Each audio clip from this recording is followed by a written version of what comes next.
तो हम रेशियो का कर रहे हैं क्लास, और उसमें आज हम पढ़ेंगे प्रॉफिटेबिलिटी रेशियो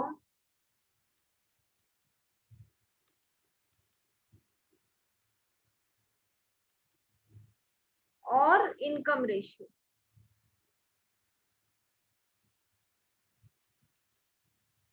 प्रॉफिटेबिलिटी रेशियो और इनकम रेशियो, ठीक है। तो जहां तक प्रॉफिट की बात करते हैं, सबसे ज्यादा कौन सा प्रॉफिट सुनने में आता है कान में? Gross profit ratio, net profit ratio. That is sales में से सारे डायरेक्ट एक्सपेंसेस को लेस करो, दैट इज फैक्ट्री के एक्सपेंसेस, तो ग्रॉस प्रॉफिट मिलता है। फिर ग्रॉस प्रॉफिट में से सारे इनडायरेक्ट एक्सपेंसेस लेस करते हैं तो नेट प्रॉफिट मिलता है। 11th स्टैंडर्ड में किया मैं। तो सबसे पहले फॉर्मूला याद होना चाहिए, लिखो gross profit GP ratio. Formula ही नहीं याद है तो सम क्या करोगे? 10 बार बोली है मैंने ये बात। GP ratio is equal to gross profit upon sales. Sales कौन सी होनी चाहिए? नेट सेल्स, मतलब कुछ सेल्स में से सेल्स रिटर्न है तो लेस करने के बाद। It is not gross sales, it is net sales. इसमें एक तो आप लोग फंस जाते हैं, वो नहीं फंसना है। इंटू 100, तो GP upon net sales into 100। अब नेट सेल्स का दूसरा नाम क्या होता है? Revenue from operation,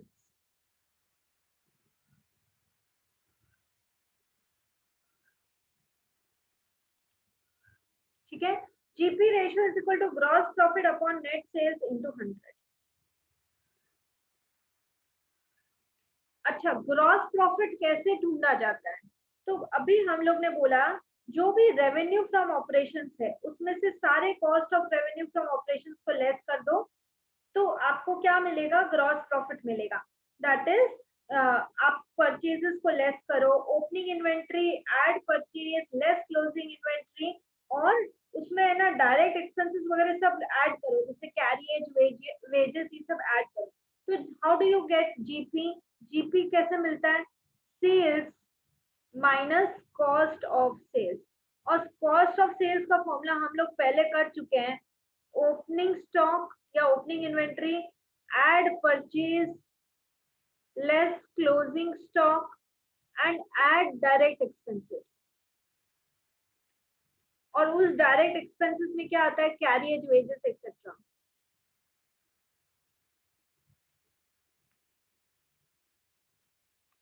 okay, so this is GP ratio. लेकिन एक बात याद रखना, वापस से बोल रही हूँ कि इन्वेंट्री या स्टॉक में स्पेयर पार्ट्स और लूज टूल्स को इंक्लूड नहीं करते हैं। वो आप करेंगे तो आप गलती कर देंगे, ठीक है। नेक्स्ट वाला जो फॉर्मूला है हमारा, वो है net profit ratio. Net profit ratio, तो इसका फॉर्मूला क्या होता है?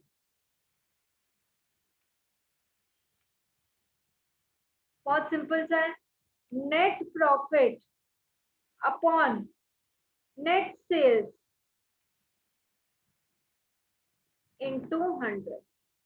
Net profit upon net sales into 100।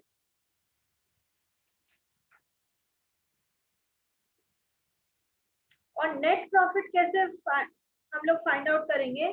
तो नेट प्रॉफिट के लिए देखो, ग्रॉस प्रॉफिट तक तो पहुंच ही चुके थे।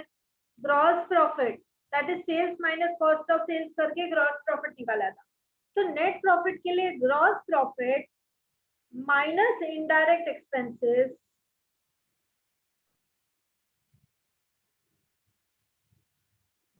जैसे advertisement cost, packing cost, salary वगैरह, जितने भी इनडायरेक्ट एक्सपेंसेस होते हैं, तो माइनस इनडायरेक्ट एक्सपेंसेस। लेकिन क्योंकि ग्रॉस प्रॉफिट है ना, तो इसमें अदर इनकम को ऐड भी करना पड़ेगा। ऐड अदर इनकम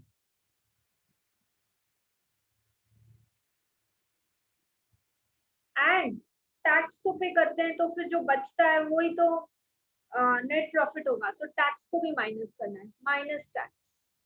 तो ग्रॉस प्रॉफिट तक पहुंचे, उसमें ऐड करो अदर इनकम, लेस करो इनडायरेक्ट एक्सपेंसेस और लेस करो टैक्स, तो मिलेगा नेट प्रॉफिट। अब एक बात याद रखो, इनडायरेक्ट एक्सपेंसेस में मेजर एक्सपेंसेस क्या क्या होते हैं वो भी लिख लो। इनडायरेक्ट एक्सपेंसेस इंक्लूड खुद का लिखो, मुझे सिर्फ देख रहे हैं आप और आप खुद से अपने नोट्स नहीं बना रहे हैं, एग्जाम में आपको कैसे आएगा, फिर तो मुझे आएगा ना। सिर्फ देखने से अकाउंट्स नहीं होता है, फॉर्मूला भी खुद से लिखना पड़ता है, सम भी खुद से करना पड़ता है। कोई बेस्ट टीचर ऑफ इंडिया हो तो भी आप उसको देख के, जब तक अकाउंट्स खुद से प्रैक्टिस नहीं करोगे आपको नहीं आने वाला। तो इनडायरेक्ट एक्सपेंसेस में क्या क्या आते हैं ध्यान रखो। Office expenses,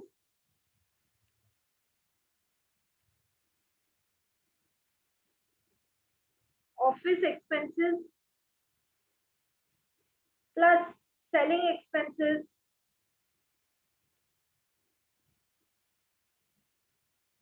selling expenses advertisement sales promotion करते हैं ना हम सामान बेचने के लिए। एडमिनिस्ट्रेटिव एक्सपेंसेस,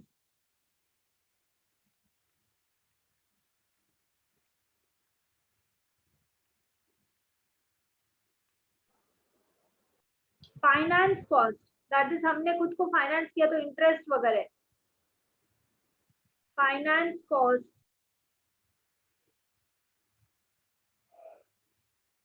एंड मतलब फाइनेंस कॉस्ट को हम ये भी बोल सकते हैं interest on long term borrowings, interest on debenture, interest on loan. तो finance cost basically interest expenses होता है। खुद को फाइनेंस किया तो इंटरेस्ट तो देना ही पड़ेगा ना, पैसा बोरो किया है तो।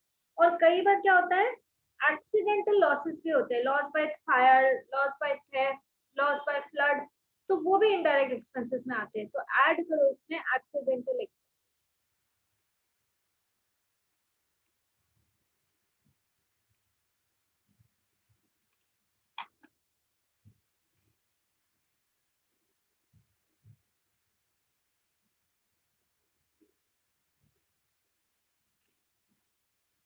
Can I erase the board?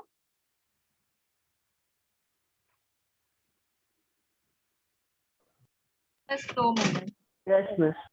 Okay okay, I wait for 1 minute, आराम से लिखो, कोई घाय नहीं है। जितना फॉर्मूला लिखते लिखते लर्न हो रहा है उतनी अच्छी बात है।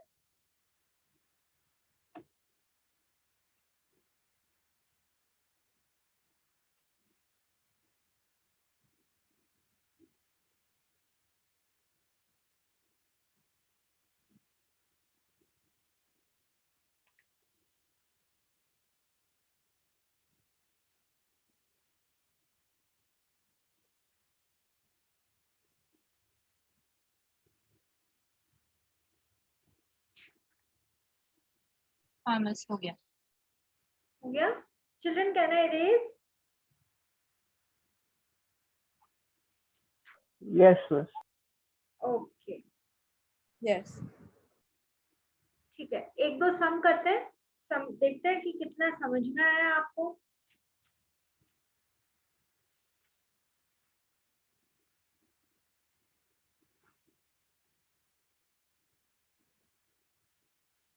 चलो, क्वेश्चन में गिवन है ओपनिंग स्टॉक या ओपनिंग इन्वेंट्री लिखो। हाँ, क्वेश्चन में क्या क्या गिवन है? Opening stock is given as 60,000, then closing stock is given as 1 lakh. Inventory turnover ratio is given as 8 times. Then they are giving selling price is 20% above cost. Sales नहीं दिया है, selling price is 25% above cost. Calculate gross profit ratio.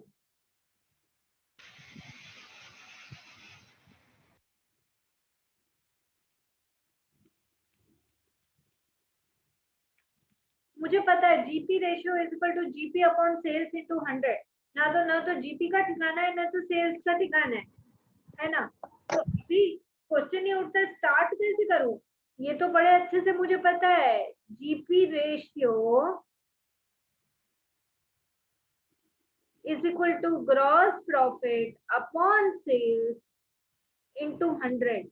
लेकिन आपको GP या sales कुछ भी नजर आ रहा है क्या यहाँ पे? तो अभी मुझे तो है ना ओपनिंग स्टॉक और क्लोजिंग स्टॉक दिख रहा है, इन्वेंट्री टर्नओवर रेशियो दिख रहा है। ठीक है। तो मैं यदि इन्वेंट्री टर्नओवर रेशियो का फॉर्मूला लेके स्टार्ट करूं, चलो करते हैं। Inventory turnover ratio is equal to cost of revenue from operations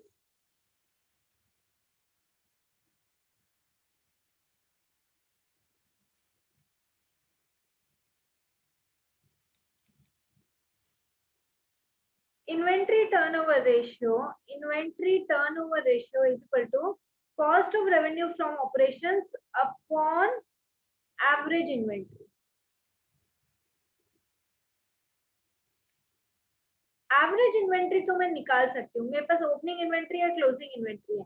तो average inventory is opening inventory plus closing inventory upon 2. Opening inventory 60,000, closing inventory 1 lakh divided by 2.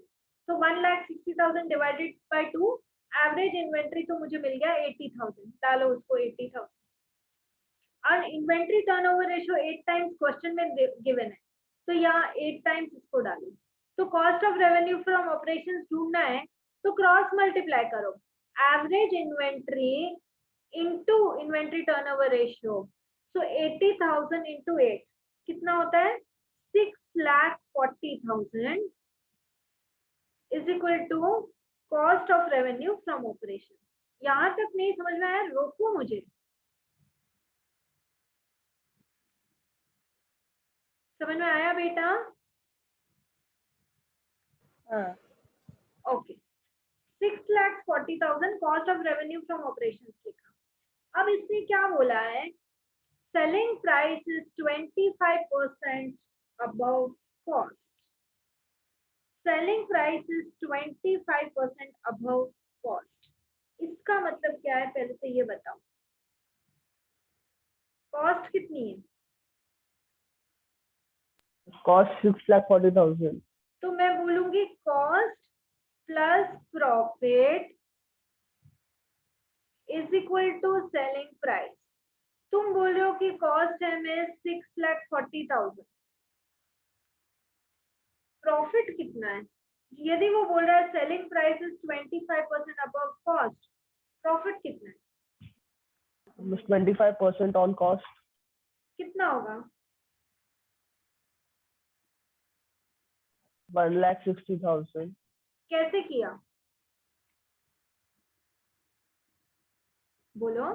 6,40,000 cost है, उसका 25% निकाला, क्योंकि 25% ऑन कॉस्ट है। 6,40,000 into 25 divided by 100 comes up to 1,60,000। तो 1,60,000 इसमें add करूँ ना मैं। Cost plus profit is equal to selling price. Selling price कितनी आ रही है? 8 लाख रुपीज। 8 लाख। शाबाश।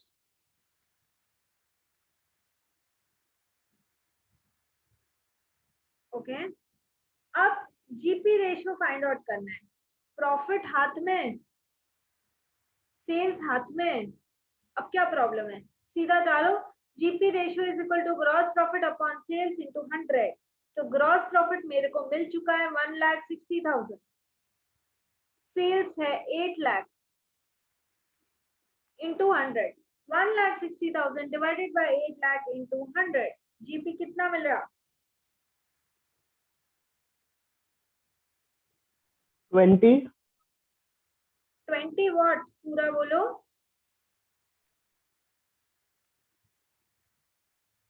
जीपी रेशियो हमेशा याद रखो, चाहे वो ग्रॉस प्रॉफिट रेशियो है, चाहे वो नेट प्रॉफिट रेशियो है, the answer will come in percent.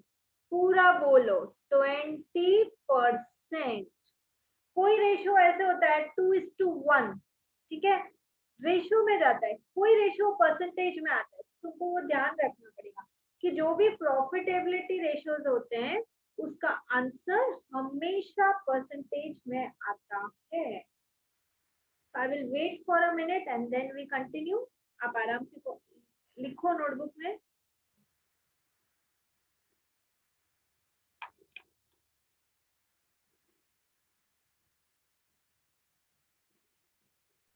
बस हमको ये प्रॉपर वर्किंग दिखाना पड़ेगा या थोड़ा डायरेक्ट कर सकते हैं? नहीं, आप डायरेक्ट नहीं करें, आप वर्किंग दिखाएंगे।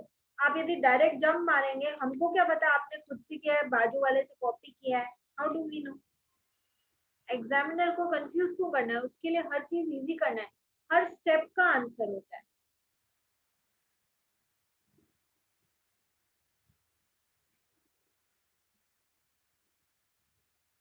हो गया ma'am.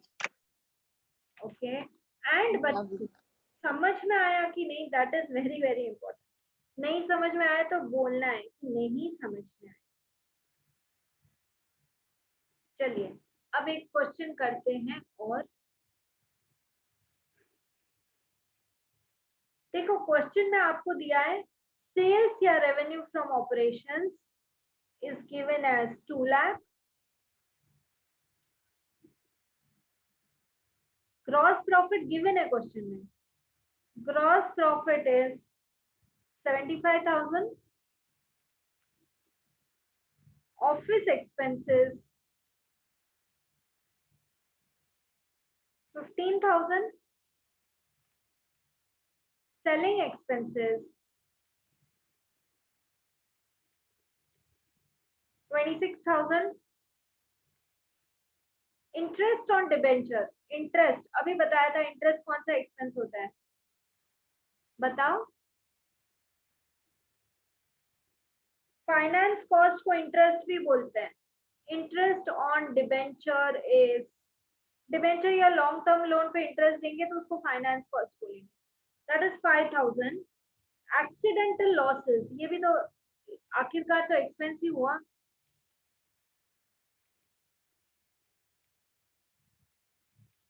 Accidental losses is 12,000. Income from rent 2,500. ये मतलब अदर इनकम हो गई।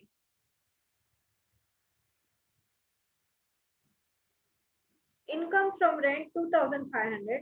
Commission received.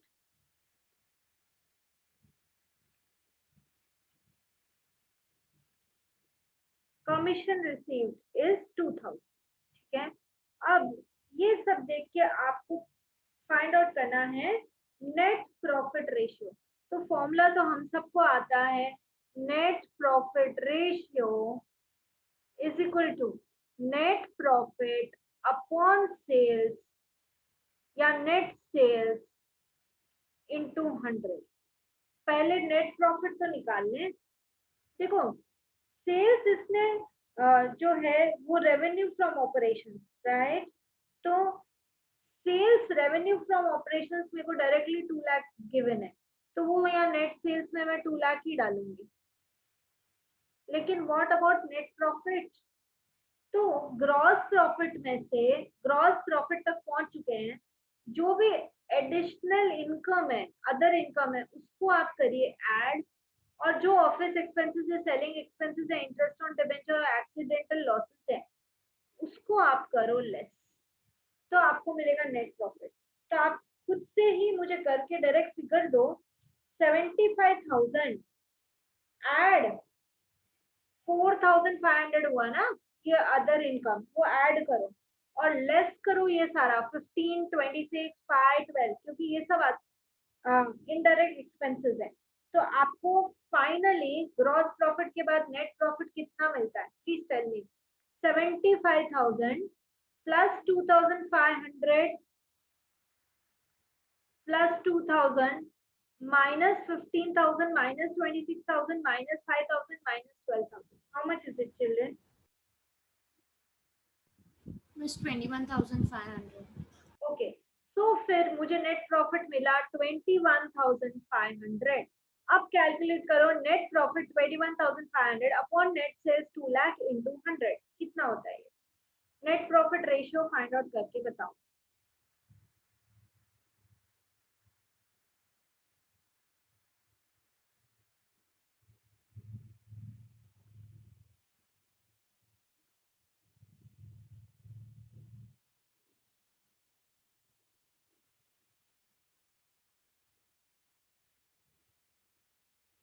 बताइए। एक सेकेंड। Miss 10.75%. 10.75%.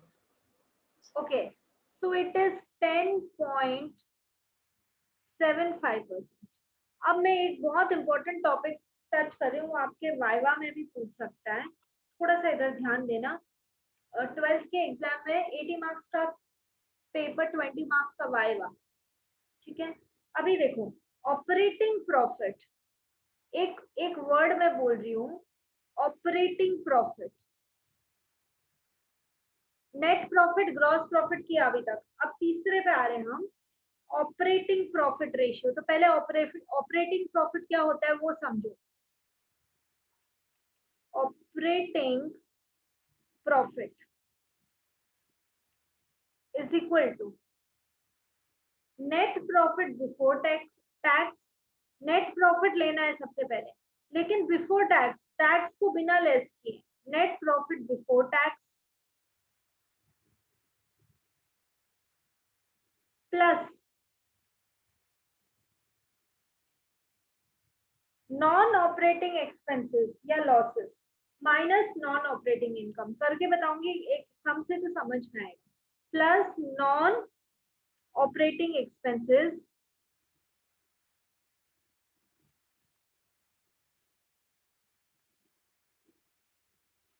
या losses minus non operating income.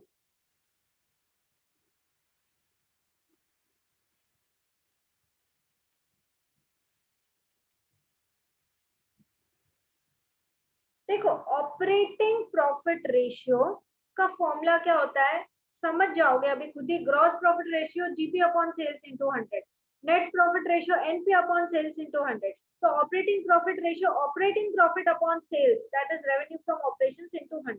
तो हम ऑपरेटिंग प्रॉफिट कैसे निकालें, पॉइंट तो सबसे पहले ये है। तो सबसे पहले तो फॉर्मूला लिख लो, ऑपरेटिंग प्रॉफिट रेशियो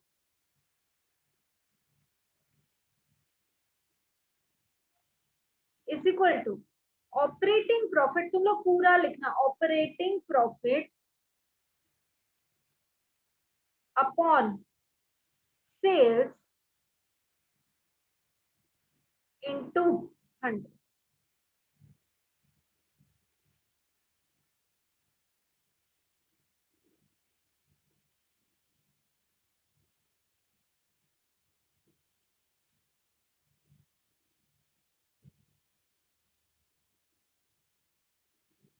लिखा फॉर्मूला?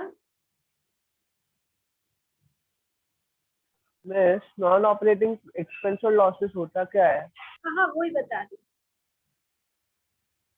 देखो, जैसे ग्रॉस प्रॉफिट 75,000 गिवन है, बराबर है, ग्रॉस प्रॉफिट 75,000 गिवन है।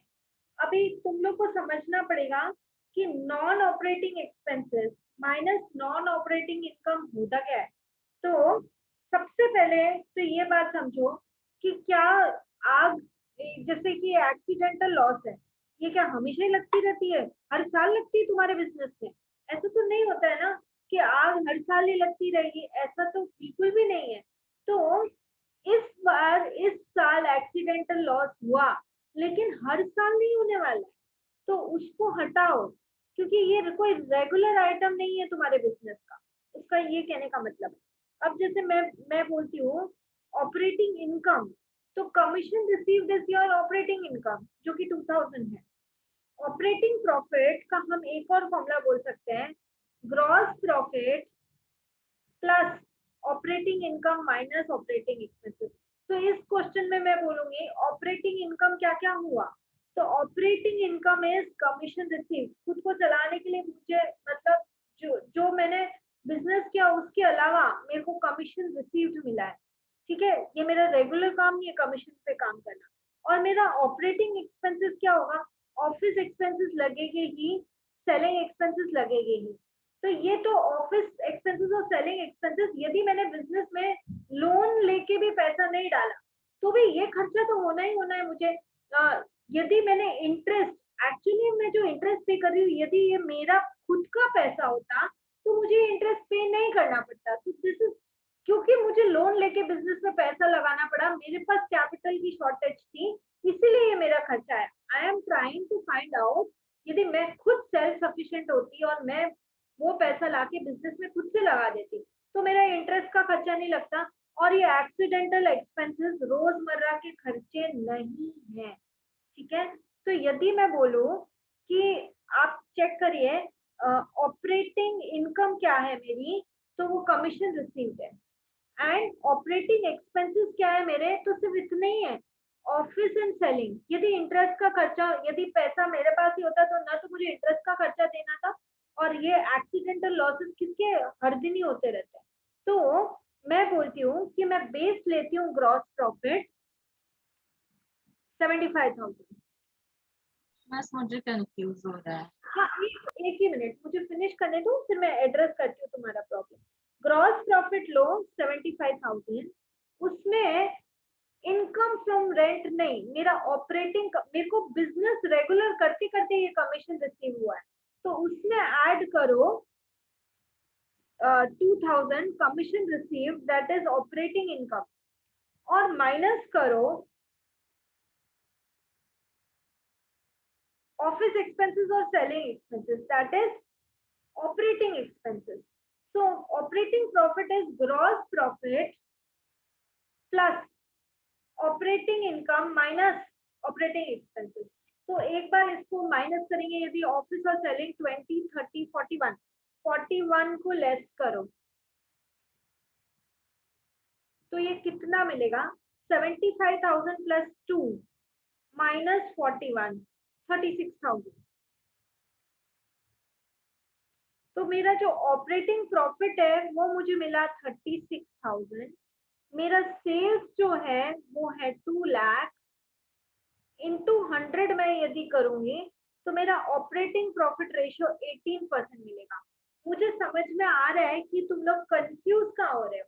देखो, यदि बिजनेस में मैंने पैसा बोरो करके नहीं लगाया होता, मेरे खुद के घर का कैपिटल होता, तो मुझे ये इंटरेस्ट एक्सपेंस देने की जरूरत नहीं होती। मैं ये फाइंड आउट करना चाहती हूँ कि मैंने मेरी मेहनत से सेल्स की और यदि सारा पैसा मेरा होता तो मेरी बिजनेस की एफिशिएंसी क्या है। तो मेरे को ऑफिस एक्सपेंसेस मेरा पैसा होता है या बाहर का तो भी लगते, सेलिंग एक्सपेंसेस मेरा होता है या बाहर का तो भी लगते, ठीक है। और and rent is not my regular business, मेरा कोई अपने एसेट को रेंट पे देना काम नहीं है, लेकिन कमीशन रिसीव मेरे बिजनेस के काम के साथ में वो पैसा है। तो मैं जो ग्रॉस प्रॉफिट है उसको बेस लूंगी, ऐड करूंगी मेरा ऑपरेटिंग इनकम, लेस करूंगी ओनली ऑपरेटिंग एक्सपेंसेस, तो मुझे ऑपरेटिंग प्रॉफिट मिलेगा, डिवाइडेड बाय सेल्स करूंगी इनटू 100। अवंती, अब तुम बोलो। मेरे को मतलब हाफ समझ आया, पर हमने जो फॉर्मूला लिखा है नेट प्रॉफिट बिफोर टैक्स, ये अलग है ना? हाँ, और मैंने दूसरे फॉर्मूला से सम किया, जैसे हम 2 फॉर्मूला से पहुंच सकते हैं ना वैसे, तो वो 1-2 मैं और करके बताऊंगी। वो एक बार लिखा दोगे? हाँ हाँ एक हाँ बार लिख लोगे वो फॉर्मूला? हाँ, ठीक है। फॉर्मूला लिखो, gross profit plus operating income minus operating expenses is operating profit. Gross profit plus operating income minus operating expenses is equal to operating profit. मतलब तुमने इंटरेस्ट से पैसा नहीं लिया तो तुमने कितना कमाया,